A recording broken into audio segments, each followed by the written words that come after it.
Phoenix is the team that I would be not wanting to play, and I would be trying to avoid them as much as possible. I think like it'll be interesting. I don't know, like Phoenix matching up versus like a team like Memphis would be kind of cool too, just even though they won't match up unless they both make it to the finals.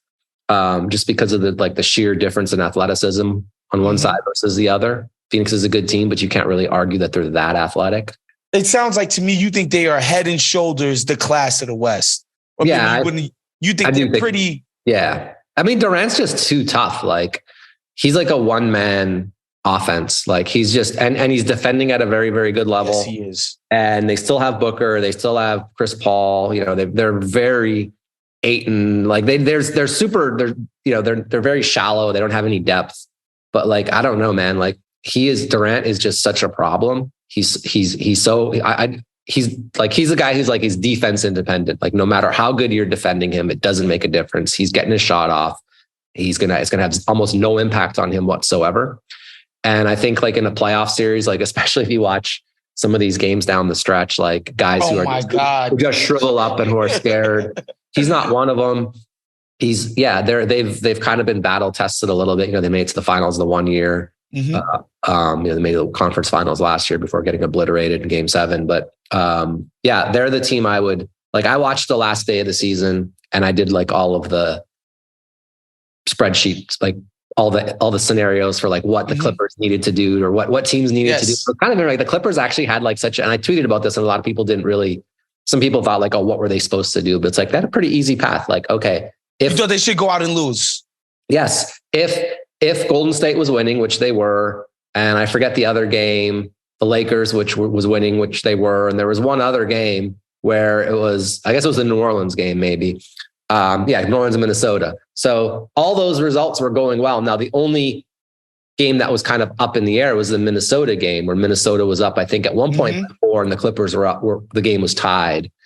And there's just like lots of things they could have done. Like they could have played, they could have like called a timeout. They could have challenged a call. They could have like called another timeout. They could have taken a take foul. Like there's lots of stuff you could really do. And people laugh and they think that teams aren't doing this, but I can promise you like firsthand experience, teams are doing this. Like 100%, they're doing this. They're looking to see what their matchup might be.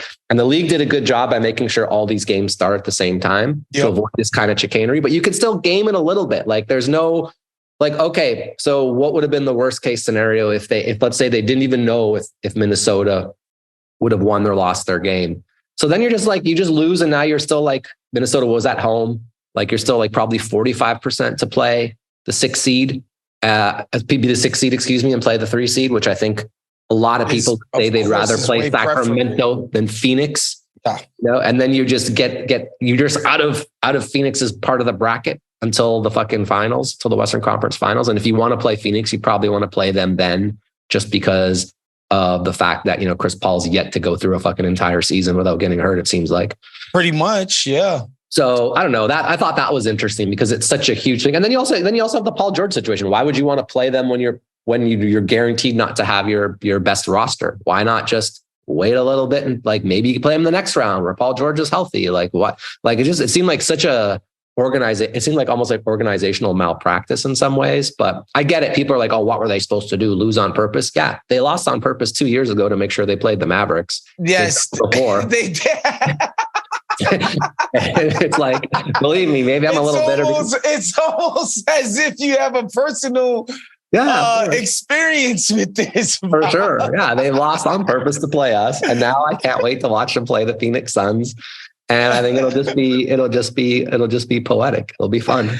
Oh my God. I didn't even put that together because I'm clearly not smart enough. Because, you know, Bill talked about it on his show. And a lot of people was like, well, should they have done it? And we talked about it on ours. And for me, I guess like obviously mathematically, everything you're saying makes sense. It's just for me, Paul George is out.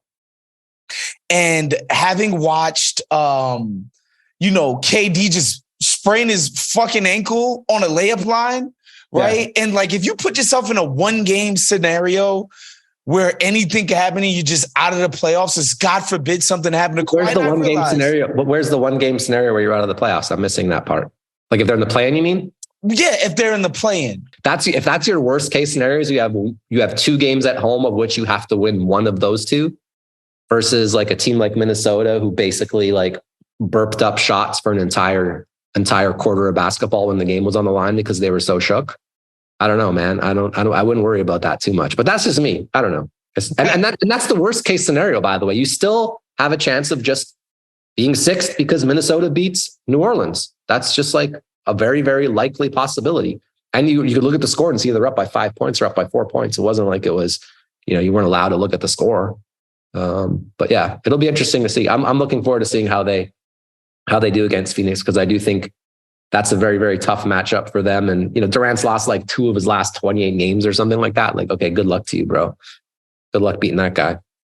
I'm not going to lie, Bob. I really enjoyed that rant just now. I love it. I can tell you wanted to get that off. That was beautiful. However, I want to talk to the listeners really quickly about Michelob. This episode is brought to you by Michelob Ultra. They say consistency is the key to success. They weren't wrong, but it's only worth it if you enjoy it. Michelob Ultra is consistently smooth, consistently refreshing, and consistently light. It's the perfect beer for watching what unfolds during the playoffs as teams try to keep every point and rebound consistent on their way to the trophy and the win. I really think that you should only be watching these NBA playoffs, Bob, if you truly enjoy it. And it's really easy to enjoy these playing games so far. Though this stuff has been kind of freaking incredible. If I may. Yeah, the best. Sorry to interrupt you. The best move the NBA has made in recent memory is instituting this play-in. It's just been it's unreal to watch. So much fun. Highly enjoyable. Michelob Ultra, the perfect balance of taste and refreshment, only 2.6 carbs and 95 calories per can or bottle. Head to MichelobUltra.com. It's only worth it if you enjoy it. Must be 21 years of age. Enjoy responsibly.